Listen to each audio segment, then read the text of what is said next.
Hello friend, कैसे हैं आप। उम्मीद करता हूं कि आप अच्छे होंगे और घर में रह करके स्वाध्याय कर रहे होंगे। छात्रों, आपका विशेष आग्रह पर मैं आपके लिए आज बीए पार्ट 2 ज्योग्राफी ऑनर्स से प्रैक्टिकल का क्लास इस ऑनलाइन में लेकर के आया हूं। आज इस क्लास में मैं आपको हीदर ग्राफ के बारे में बताऊंगा। हीदर ग्राफ एक विशेष प्रकार का क्लाइमोग्राफ होता है जिसमें औसत मासिक तापमान को ऊर्ध्वाधर अक्ष पर एवं औसत मासिक वर्षा को क्षैतिज अक्ष पर दर्शाया जाता है। अब यह है किसी स्थान का हीदर ग्राफ बनाने की वही विधि होती है जो क्लाइमोग्राफ बनाने की विधि होती है। दोनों में अंतर केवल इतना है कि हीदर ग्राफ में औसत मासिक तापमान एवं औसत मासिक वर्षा के आंकड़ों का प्रयोग किया जाता है। वहीं आपने जाना था कि क्लाइमोग्राफ में वेट बल्ब टेम्परेचर का एवं रिलेटिव ह्यूमिडिटी का इस्तेमाल किया जाता है। अब है कि यह हीदर ग्राफ बनाने के लिए क्या आवश्यकता पड़ी, क्यों इसको बनाने की जरूरत पड़ी। तो यह हीदर ग्राफ जो है वह किसी भी स्थान का सामान्य जलवायु की दशा को दर्शाता है। यानी कि किसी भी स्थान का मानवीय क्रियाकलाप किस तरह से जलवायु से प्रभावित होता है, विशेषकर उसकी बस्तियों का, उसके घर का, उसके रहने का, निवास स्थान का किस तरह से उस पर प्रभाव पड़ता है, यह इस हीदर ग्राफ से निश्चित रूप से स्पष्ट होता है। ब्रिटिश उपनिवेशवाद के समय में जो अंग्रेजों की शासन व्यवस्था थी उसमें प्रशासनिक भवनों का निर्माण करने के लिए, प्रशासनिक जगहों का चयन करने के लिए या फिर अच्छे जगहों पर रहने के लिए जो उच्च पद पर लोग होते थे, प्रशासन के लोग होते थे, तो उसके निवास के लिए उपयुक्त जगहों का चयन करने के लिए खास करके इस तरह का ग्राफ का इस्तेमाल किया जाता था। यानी वहाँ के लोकल लेवल पर तापमान और वर्षा के आंकड़ों को इकट्ठा करके इस तरह का ग्राफ को बनाया जाता था। सर्वप्रथम इस तरह का ग्राफ को ग्रिफिथ टेलर महोदय ने बनाया था। अब है कि आप हीदर ग्राफ बनाएंगे कैसे। हीदर ग्राफ बनाने के लिए आपको ग्राफ पेपर या आप अपना जो प्रैक्टिकल आपका सीट है, दोनों में से आप किसी पर भी बना सकते हैं। और इस तरह से आप इसमें दो तरह का जो है अक्ष बनाएंगे। एक ऊर्ध्वाधर अक्ष होगा और एक क्षैतिज अक्ष होगा। ऊर्ध्वाधर अक्ष पर आप तापमान को रखेंगे और क्षैतिज अक्ष पर आप वर्षा को रखेंगे।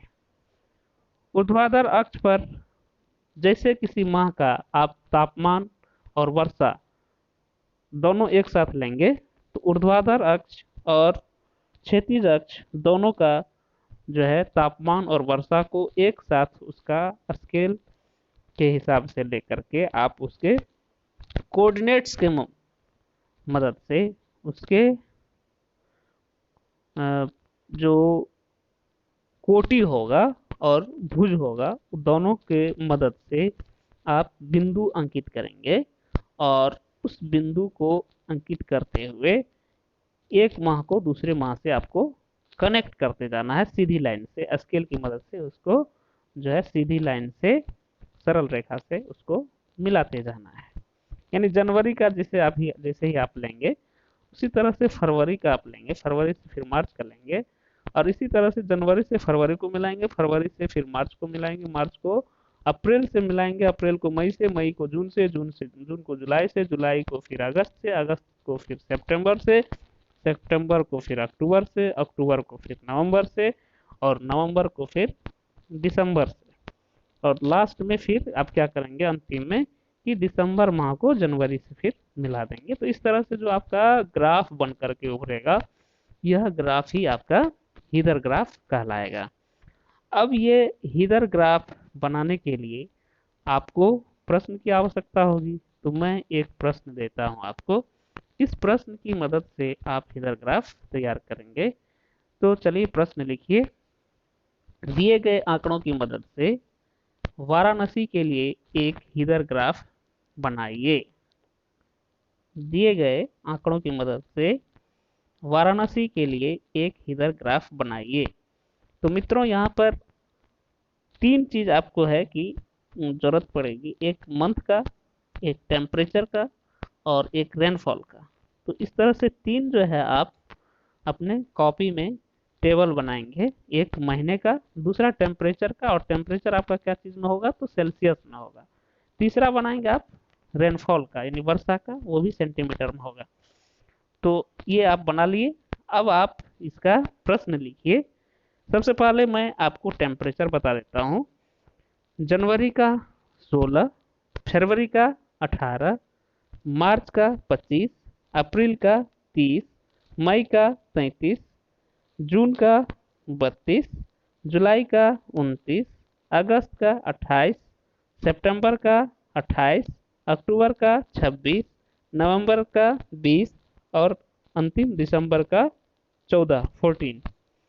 अब इसी तरह से वर्षा हम बोलेंगे। जनवरी का 1, फरवरी का 3, मार्च का 4, अप्रैल का 2, मई का 2, जून का 6, जुलाई का 25, अगस्त का 35, सितंबर का 25, अक्टूबर का 15, नवंबर का 10 और अंतिम दिसंबर का 2। तो ये आपने प्रश्न लिख लिया। अब आपको इसको कैसे आप ले जा करके फिर बनाएंगे। तो आप इसको बनाने के लिए क्या करेंगे? बनाने के लिए सबसे पहले आपको एक साधारण रूप से स्केल का चयन करना होता है। तो आप स्केल का चयन करेंगे। टेम्परेचर को आप इंगित करने के लिए 2 सेंटीमीटर बराबर 4 डिग्री सेल्सियस का स्केल ले सकते हैं। उसी तरह से वर्षा को इंगित करने के लिए आप 1 इंच बराबर 5 सेंटीमीटर ले सकते हैं। तो ये आपका स्केल हो गया। अब है कि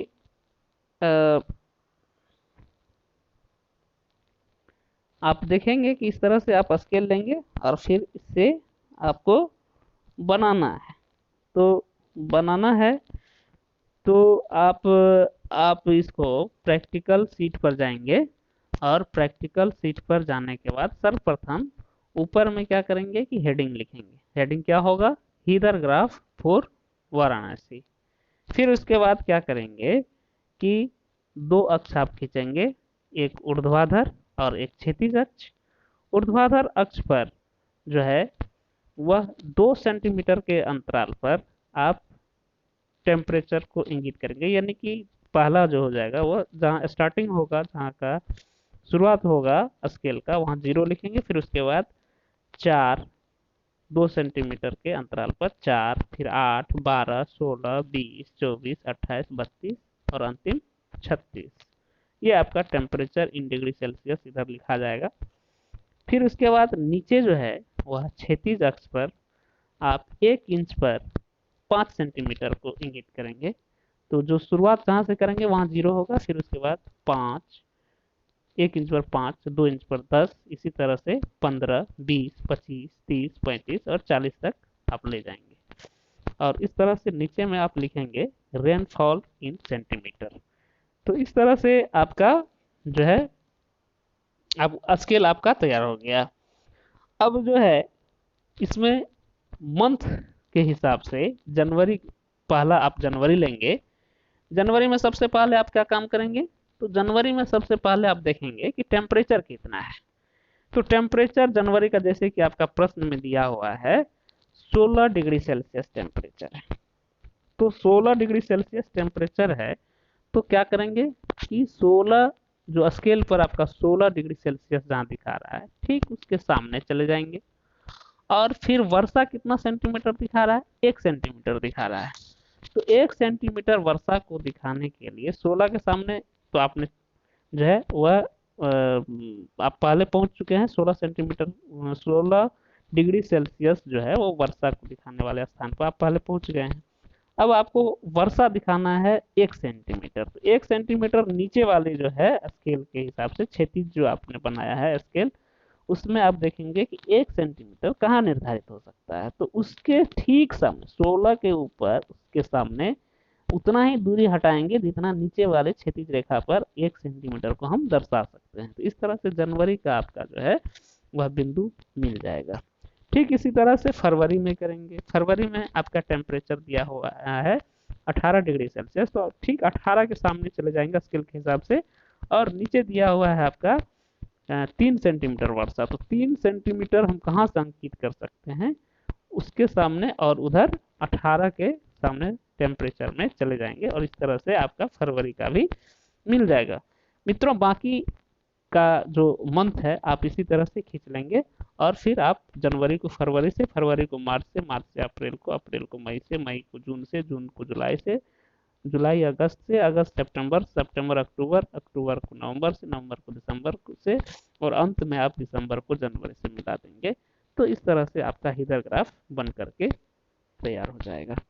तो उम्मीद करता हूं कि छात्रों कि आप इस ग्राफ को भलीभांति समझ गए होंगे, और इसको आप आसानी से आप बना लेंगे, और बना करके इसको आप तैयार कर लेंगे। और यदि आपको किसी प्रकार की फिर समस्या होगी तो आप फिर मुझसे पूछेंगे, मैं फिर इस पर चर्चा करूंगा, और फिर मैं मिलूंगा आपको एक नया टॉपिक लेकर के। तब तक के लिए आपसे मैं विदा लेता हूँ। धन्यवाद।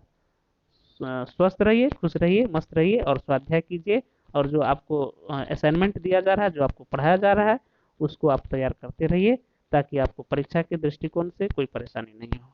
धन्यवाद।